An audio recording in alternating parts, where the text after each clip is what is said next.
Hello and welcome to the latest episode of the Dribble Drive podcast. I am your host, Austin Render.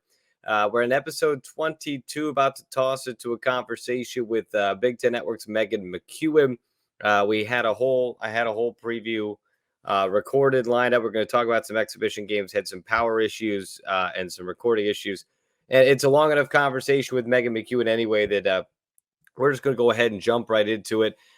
Exhibition games, obviously all the Big Ten teams won. We saw great performances, and we'll certainly dive into everything on opening week. We won't miss those, but just want to let you know, and a reminder that you can follow us on the we are a part of the Back Home Network, so go to the Back Home Network YouTube channel to find all the video forms of our podcast. We are brought to you by the Home Field Apparel. And like, subscribe, give us a download, a rating. That kind of stuff really helps both on YouTube and on the Apple and Spotify podcast links, helps us know how we are doing. And a reminder that after today's episode, every episode will be released Mondays at noon on the Back Home Network YouTube channel, and then shortly after in podcast form. We want to make sure you all get the opportunity to hear about the week that was, but also if there are Monday night games, we want to make sure we preview those as well. Follow us on Twitter at Dribble Drive WBB. Stay up to date with all the latest information. Guys, we are just a couple of days away from the opening day. It's an awesome slate.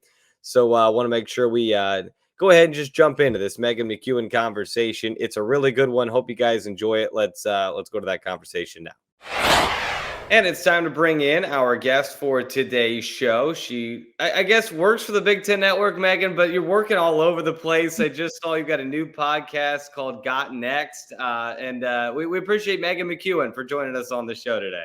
Yeah, excited to be here. Last time we were talking shop, it was like we weren't sure what was going to happen in the off season. And now we're like less than a week from tip, and we got answers now.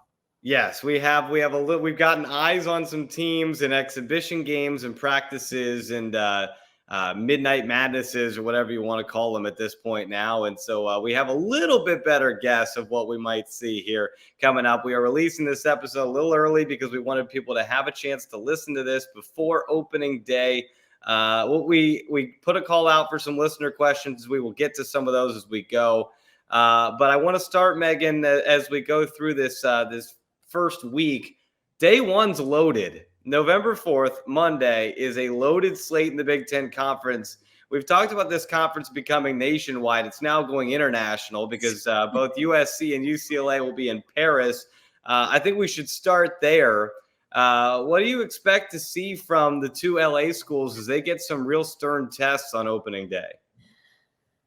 Well, first and foremost, when you take a look at these additions to the Big Ten Conference, adding USC and UCLA, you just added two top 10 teams in the country who are coming in very strong.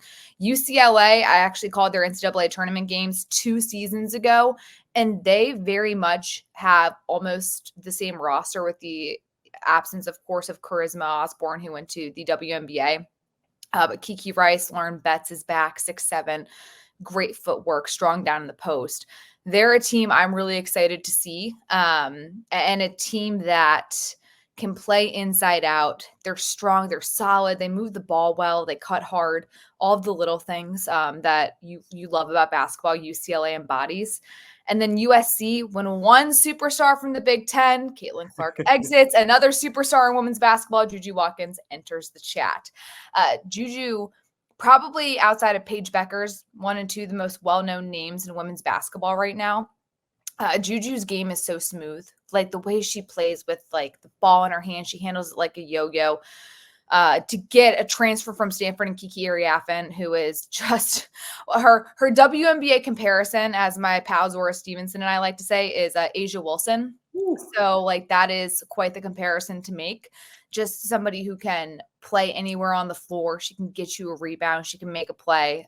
So a lot of stacked talent when you talk about those two teams. So USC is playing Ole Miss.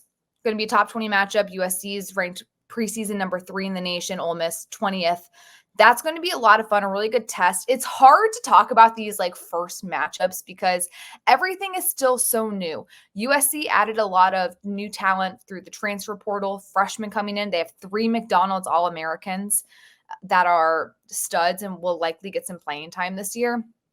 So seeing how they kind of get going. Again, you're playing in a different country. You got to get used to that time zone. Teams are going to go over earlier to try to adjust to the timing. But still, like it's a lot easier said than done. Ole Miss, traditional SEC team in terms of athleticism, being able to get out and run. It could be a track meet, but it's going to be a really interesting game. And I'm excited to see, one, how Kiki Ariafen fits in with the offense, and two, what steps has Juju Watkins taken this offseason? She's been in the gym a ton. She's worked on slowing down her game in terms of the game slowing down for her, that IQ piece that comes with it. I'm excited to see how she kind of fares. And then UCLA, preseason ranked 5th, going against Louisville, 17th in the country. Jeff Walls, the head coach of Louisville, if there's one thing you got to know about his teams, they defend at a high level. They play with pace. They get out and run.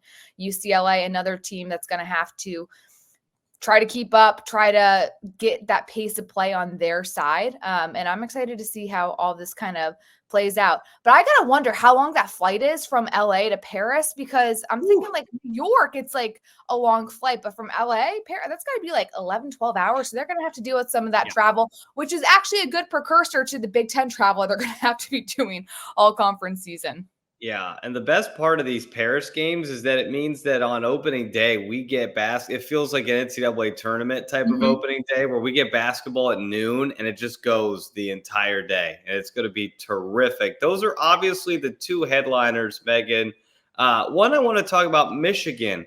As tough a test as anybody in the conference on opening day. They get number 1 and defending national champion South Carolina. When we talked to Matt Park from the Wolverine Sports Network a couple episodes ago, he said, look, it's kind of a win-win. Like, you're going to figure out where you're at, how you compare, how you stack up. And if you contend and you win, that's great. But it's obviously might not be as much about the win and loss that comes from this game. What, if you're a Michigan fan, what are you hoping to get out of this opener in Las Vegas? You're hoping to get your young players some experience, and you're hoping to see them play with some confidence. This is about as intimidating of a matchup as you can get. Really, Michigan's a really interesting team this season. And look, Kim Barnes-Arico is one of the best coaches in this conference. Make no mistakes about it. They lost almost their entire team, only 4 returners coming back, and 3 of those returners didn't play a ton of minutes necessarily. So you have Jordan Hobbs back as the one player who started last season and has a lot of Big Ten experience. She averaged about 10 points a game last year. So they've had to kind of retool what they're going to look like in their identity. They're bringing in a ton of talent, freshman-wise, 2 McDonald's All-Americans. This is one of the best freshman classes ever that Kim Barnes-Arico has been able to bring into Michigan. So when you're going into a game against the defending national champs, who I've been told by some sources look better this year than they did a season ago, where they went undefeated, which is a little scary. There's one thing you can count on with Michigan. Michigan is really good at slowing games down and making you grind it out in the half court because they defend. Like, one thing about a Kim Barnes-Arico team is they're going to communicate defensively. But that is also with veterans. Now you have freshmen coming in who naturally, freshmen don't have to play defense when they're in high school and when they're in AAU. So a lot of times there's a learning curve with how long it takes them to adjust to that. So if you're a Michigan fan, you're watching this game, you just want to see how the freshmen are going to react. So Silas Sword's going to be your point guard. Really strong. She actually played on Team Canada this year in the Olympics, which is crazy because she's like 18 years old. Olivia Olson, another McDonald's All-American coming in who's really, really good. So I'm curious to see how they look. And like, you got to have a little swagger and confidence. You're going up against the defending national champions. It's almost good that you have freshmen playing this game, because you almost can like have a little blissful ignorance with how big the stakes are. No one is expecting Michigan to come out and win this game. And that's not an insult to Michigan. It's just like the odds. But this is a great test for them. In order to be the best, you got to compete with the best. And they're going to get a taste early on and see what they're made of. Yeah, and 3 of those freshmen started in their exhibition game the other day. So they are going to play these freshmen a lot here early in the season. Several others in action on opening day: Nebraska, Penn State, Maryland, who's a very intriguing team, Indiana, Rutgers, Oregon, Minnesota, Washington. when you look at those opening days, is there anything that intrigues you, a specific team that intrigues you on that opening slate? I am fascinated by Maryland, and I think it was one of the viewer questions that was asked was outside of the big three, which are going to be Ohio State, USC, UCLA, and the Big Ten. Who were you watching? The Terps. First off, Cheyenne Sellers is back.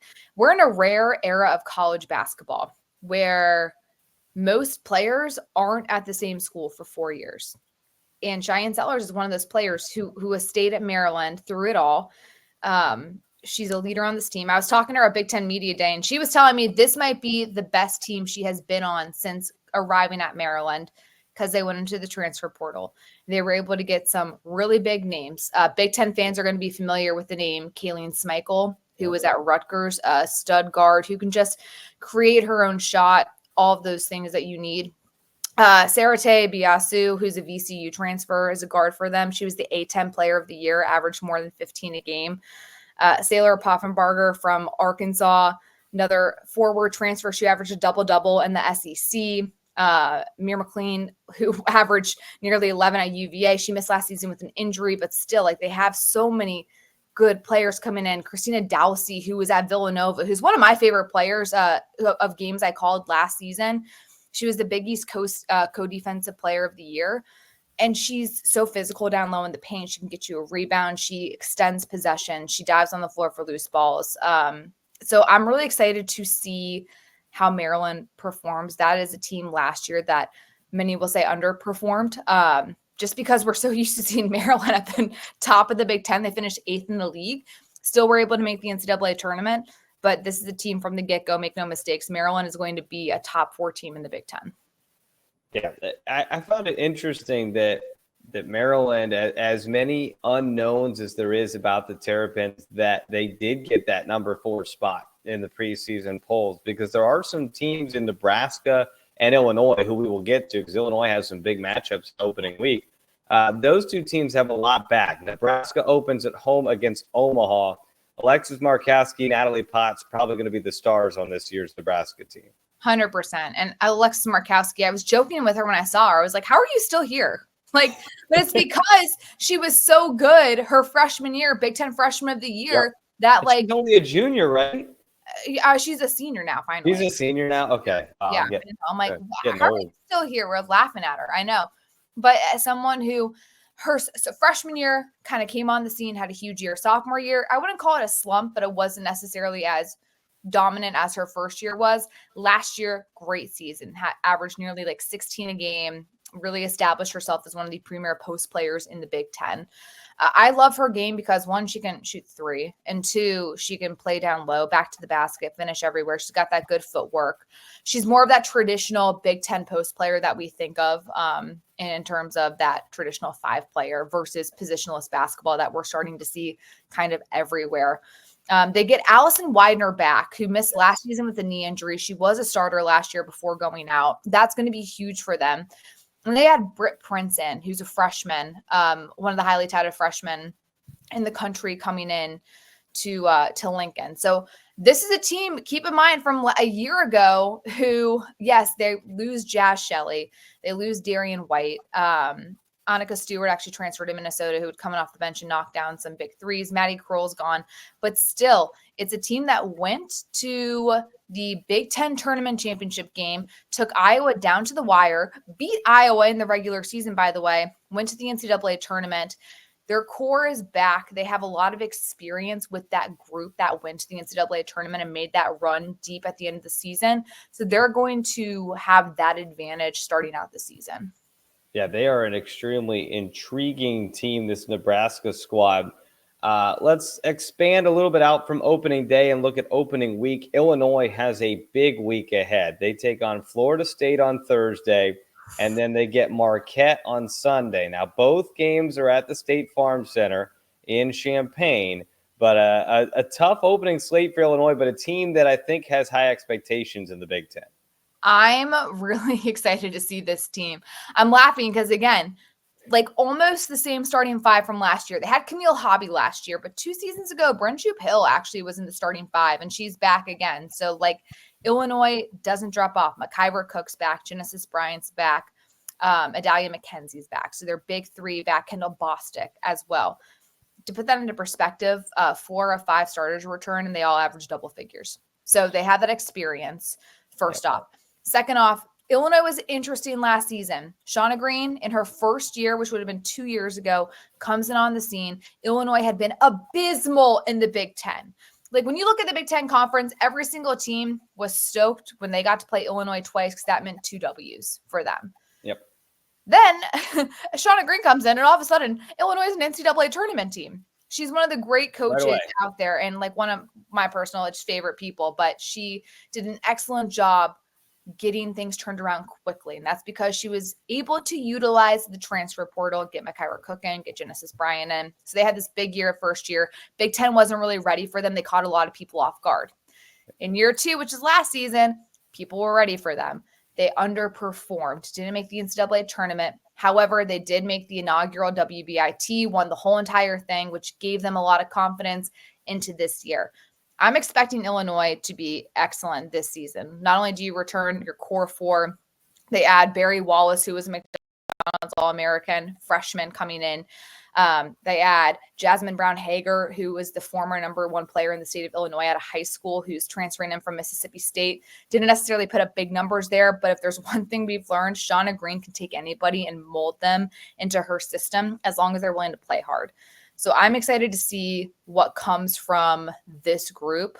They have a challenging non-conference schedule. You mentioned Florida State, Marquette.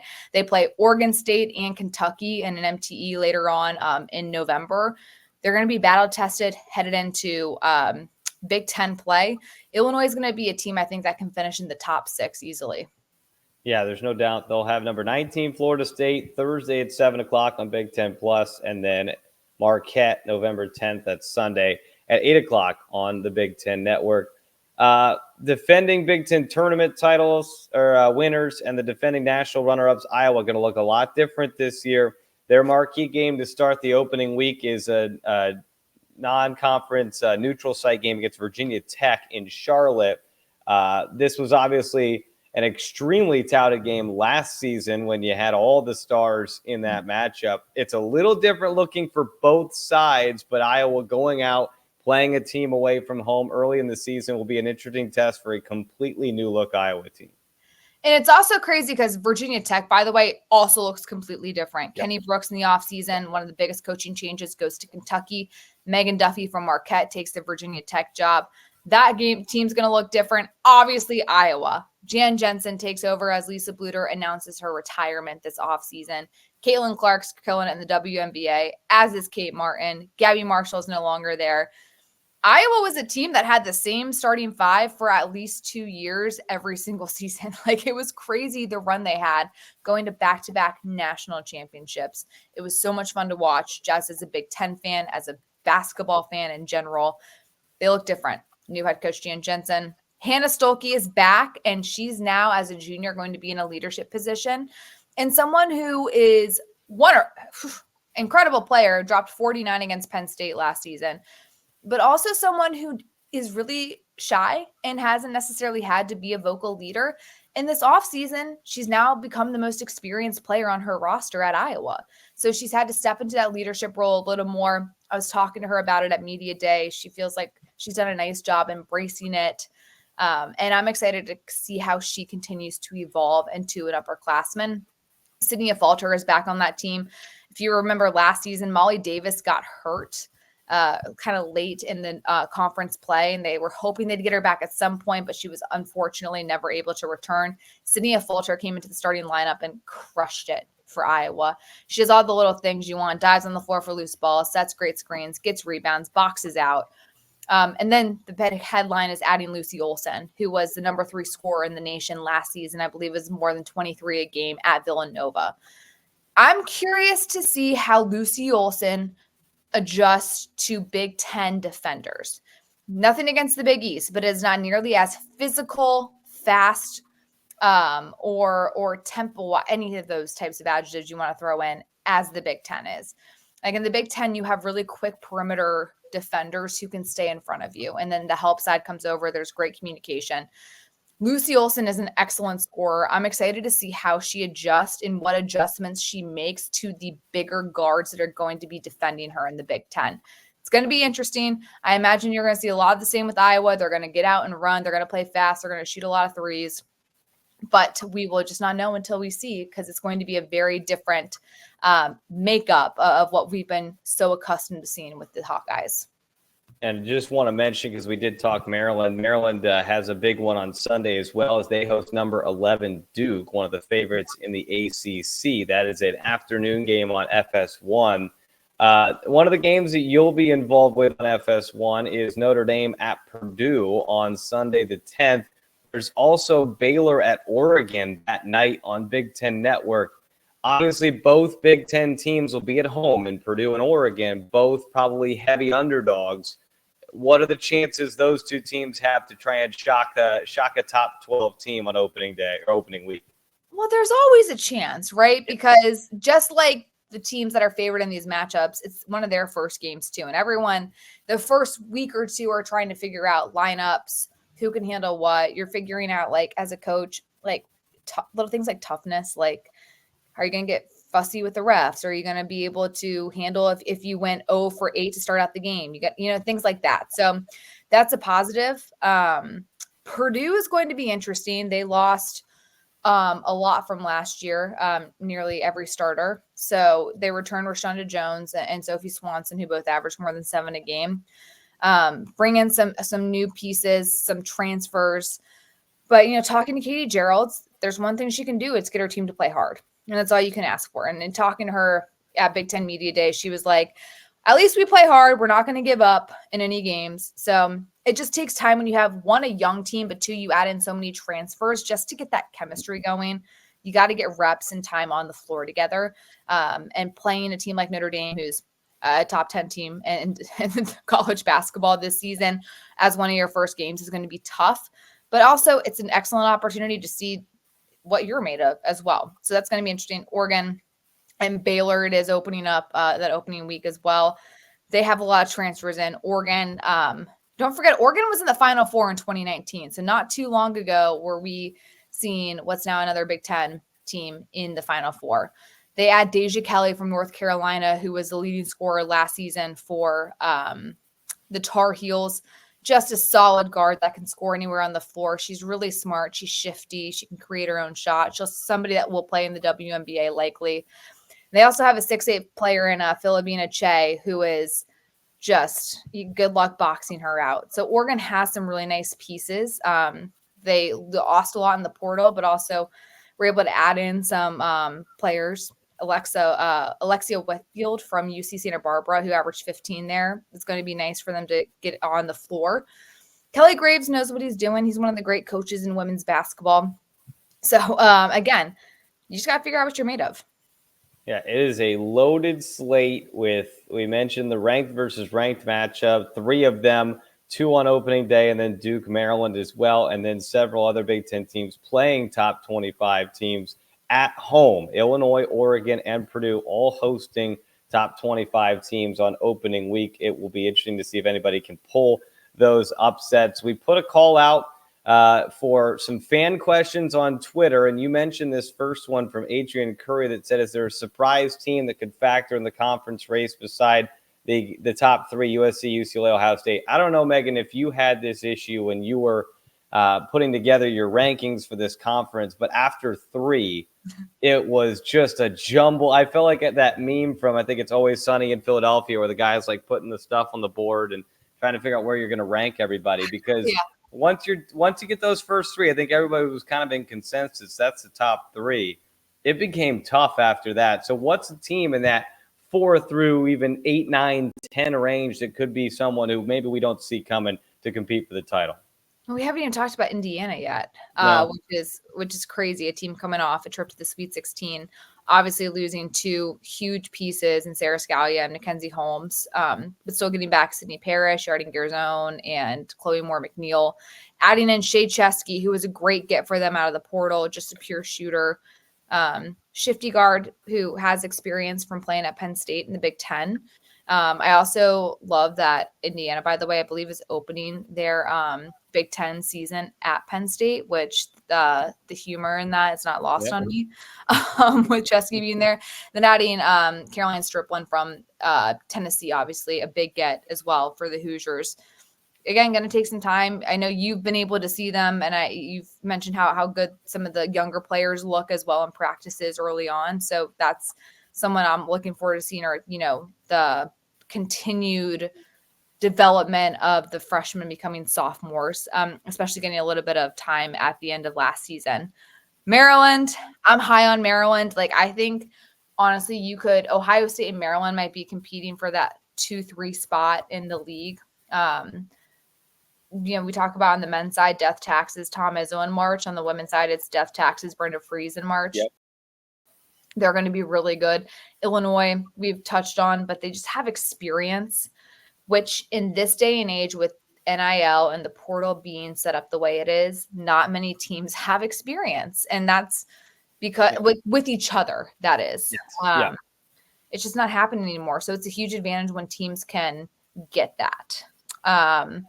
But those guys, was at 5. Nebraska is going to be up there just because they've returned some core pieces that have experience together. Iowa's, and I'm really intrigued to see Iowa. I've got to watch Iowa play a little more because it's a team. I just want to see where we go. We've been so used to watching Caitlin Clark and Monica Sonano and Kate Martin and Gabby Marshall. Like, what will these new pieces look like? Michigan State, another team that returns a lot. On them. Yeah. Grace Van Sluten transferred in from Oregon, who's a great scorer, who's going to be a 5 for them. Julia Ayrol's coming off her best season yet. I believe she was first team All Big Ten last season. They're going to be really good coming off the NCAA tournament. But then it becomes a question. We look at Illinois right after Shauna Green's first year, does great, all that stuff. Second year was kind of a slump. You don't want that to happen to Michigan. Robin Fralick coming in her first year, Michigan State goes to the NCAA tournament. Second year, can they keep it up? That press last season got people in trouble. It sped up the game, and it allowed Michigan State to stay in the driver's seat the entire time. They kind of fell off towards the end, but I tell you what, I did their game against Ohio State on Super Bowl Sunday last year. They made Ohio State look bad. And that's hard to do. Ohio State won the league last year and was a NCAA tournament 2 seed, 1 or 2 seed. So like Michigan State's press is what makes them special. So I would say those teams. Yeah, there's so many. I mean, the middle of the Big Ten, I think, is going to be super strong. This is a league that can put 9 or 10 teams in the tournament. There's no doubt about that.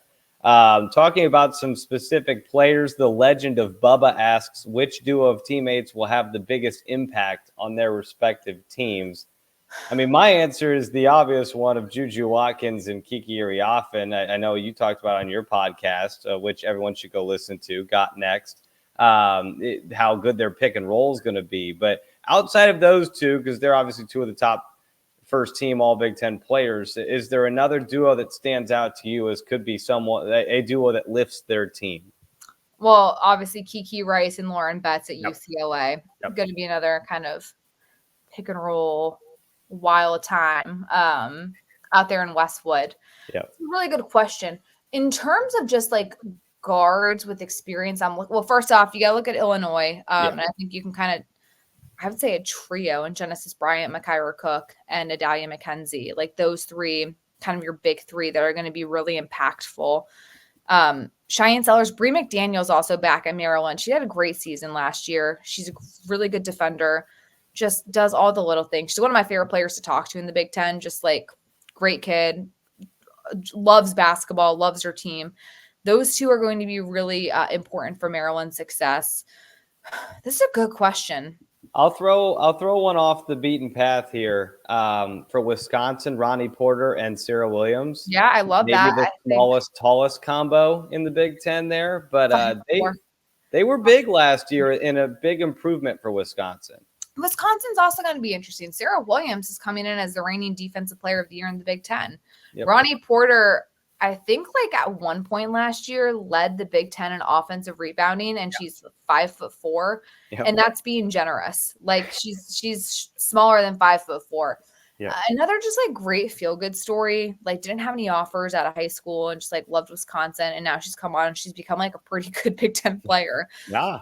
Wisconsin's going to be interesting from that perspective. Yeah, others, Northwestern's also a team that got a lot better like this offseason, adding some key pieces. Taylor Williams from Michigan has been doing really well for them, fits well into that system, getting some players out of Brown and Bucknell. Like they have some solid transfers, some freshmen that are going to play quite a bit. So that'll be interesting to kind of see them develop. Rutgers, I mean, here's the problem. There's no bad team in the league this year coming in. Like even last year, you had a couple where you're like, okay, it's going to be an automatic win. How about Minnesota? Like Mara Braun and Amaya Battle and Mallory Heyer are all back. Like, I don't know. There's a lot of duos. You can basically go through each team and be like this one, that one. Yeah. But to make it simple, to answer the question, the best two, probably Juju Watkins and Kiki Ariaffin and Lauren Betts, Kiki Rice. I didn't look into this and I meant to, so I apologize to our question asker, Dave Under, who asked which of the top 6 teams could have the easiest or toughest schedule. I mean, without looking at it off the top of my head, it's based on your home and away. I mean, it's based on who's got to go where. To me, it's like teams that get to host the LA schools are in a much more advantageous spot. And that's not a knock on Washington and Oregon. That's just how good the LA schools are, that if you at least make them come to you, you have a better chance of beating them. So I think of teams like Indiana. I believe that Iowa hosts them as well. That puts those teams in a good position to potentially compete with them. Like Ohio State has to go out to LA. Michigan State, Illinois have to go out to LA. Nebraska has to go to LA. So that to me is a big factor in.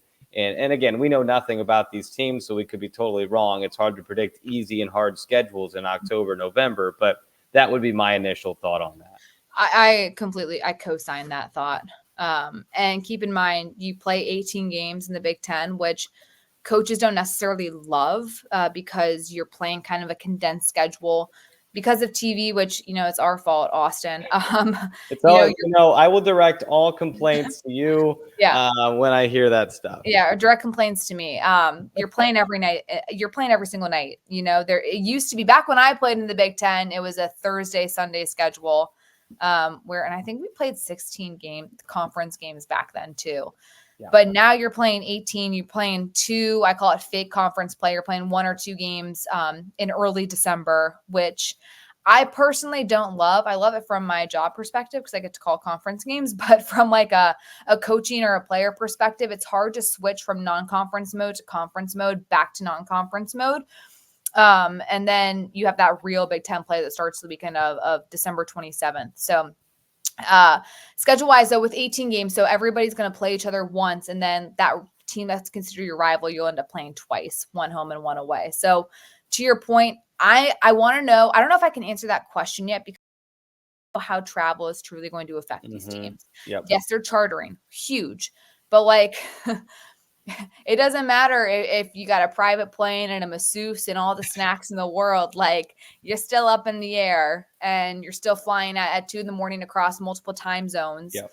And you still got to go to class. So I want to see how the travel schedule affects these teams, and maybe it doesn't play a factor at all. Like, I don't know, maybe recovery is just so good nowadays with like having trainers on the road and having like the recovery boots and the nutritionists and all that. Like maybe it's not a factor at all, but I can't help but think it's going to play somewhat of a role. It's too early to tell. Yeah, and the 2-play thing, playing one team twice is another reason I put UCLA and USC in that kind of toughest schedule category, because they got to play each other twice. Yeah, exactly. That is their 2-play. There are some more advantageous 2-plays than others. I would say Indiana, Maryland, Iowa are in good spots because they get to host the LA schools. That's a nice advantage. But again, we will find more out as we go. This is an interesting one from another WBB fan. How will the addition of former Pac-12 teams affect tournament prospects of the more middle of the pack Big Ten teams? Because teams like Nebraska or Michigan State or even Minnesota, who was on the cusp of making the tournament last year before Mara Braun went down, some of these teams that have been bubble teams, now all of a sudden You just threw in 2 automatic NCAA tournament teams into your conference, plus 2 more that are going to be competing for spots right in the middle of the pack as well. What does that do for the other teams that are trying to fight for conference positioning? Well, it frustrates them. No, but in all seriousness, it's going to be interesting to see how the committee handles this, because no longer can you be like, we can only let 7 teams in from the Big Ten. You have 18 teams in. And kind of talking about this with some of the coaches, it's conference expansion. It's a fascinating time right now in all college sports. The Big Ten Conference is not the only league that's dealing with this. Like the ACC just expanded to 18. SEC continues to expand, adding OU and Texas in. The Pac-12 has expanded. So you have all of these teams in. You're having 18 conference, or you have 18 teams. Then you're adding in the fact that, like, with conference schedules, you play their 18. Most conferences play 18 games. The SEC plays 16. So you're not necessarily getting to play the same people twice. Yeah. The NCAA, the committee's going to have to let in more teams. They're just going to have to. And we're kind of laughing, like talking to some coaches, like, you finished 10th in the Big Ten. It's hard to like say to your fan base, hey, we finished 10th. Like, that sounds awful. But you're probably an NCAA tournament team. Probably, yep. You finished 10th. I mean, don't be surprised if you see 11 teams getting in from one conference. Like, the Big Ten this year, it could be that good where they get that. I mean, I'm just curious to see how the committee's going to handle it. Again, I wish I could give you a more definitive answer. But if you're finishing 10th or 11th in the Big Ten, like, that's the middle of the pack now. Like, you're not upset about it. You shouldn't be upset about it. Yeah, you have to train your brain that if you finished last year like 6th, 7th, 8th, you were right on the fringe of making the tournament. Think about Maryland, Michigan, some of those teams there at the back that made the tournament that were latter season in the Big Ten tournament. Now it's the 9, 10, 11 seeds that are going to be the ones that are going to be considered on the bubble. We'll end on a fun one here for you, Megan. Jacob Mason asks, what's your favorite part of being a sports broadcaster and your favorite arena that you've either played or called a game in? Those are probably different answers. They are. That's a great question. Well, my favorite part about being a sports broadcaster is getting to develop all the relationships I get to develop with the coaches and players. Like, the Big Ten and I get to cover a lot of different conferences because, I work for a lot of different networks. Like, women's basketball is in such a good place right now. And like, people are so into it, and the players and the talent, it's so good. So I just think getting to like get to know these players and coaches on a personal level is really cool because they all have incredible stories to tell. They're all so driven and talented. And I just have the utmost respect for all of them and feel so blessed to do what I do. My favorite arena I played in, well, 2, so Nebraska joined the Big Ten my sophomore year when I was at Northwestern, and now they play in Pinnacle Bank Arena, but their old arena that they had, we played at Nebraska my sophomore year. We won there, and it was a huge game because Nebraska is one of the best teams in the country. And their old arena was really cool just because like the fans packed it. It was loud. It was an awesome environment. I also loved playing at Michigan State in the Breslin Center. Like, it's a great arena. I think it's a great shooter's gym. I feel like I always made a 3 when I was there, so I really liked it. And then I could tell you, I'll throw this in even though nobody asked. My least favorite arena to play in was Assembly Hall because is it a bad shooter's gym? I think it's a terrible opponent shooter's gym because the depth perception with like the bow, I would say it's like a bow of a ship. I always had a hard time with the depth perception in the corners. And I hated playing there. Also, again, it got loud. Like, it's a great arena. Like, if you're an Indiana person, but if you're an opponent, I hated playing there.